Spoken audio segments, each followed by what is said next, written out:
Преди да гледате това видео, застанете в поза, подходяща за пеене. Кашката или оменат? Готови ли сте? Започваме. Кашката е гаднярка. Гаднярка се римува с кръварка. Кръварката гледа крави. Кравите дават мляко. Мляко.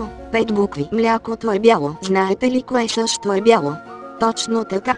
Тази ваза. Ваза. 4 букви. 5 минус 4 е равно на 1. Точно толкова колкото са очите в триъгълника на илиоменатите.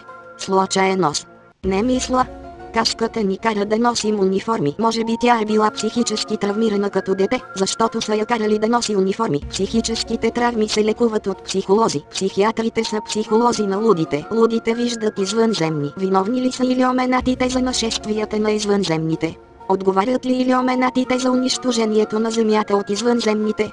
И част ли е кашката от този план? Да разберем. Кашката има 2 ръце. Продавачката в магазина също има 2 ръце. Случайност. Надали?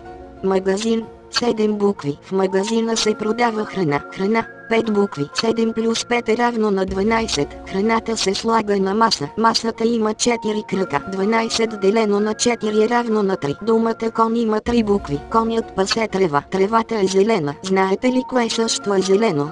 Точно така. Кашката или оменат? Потвърдено.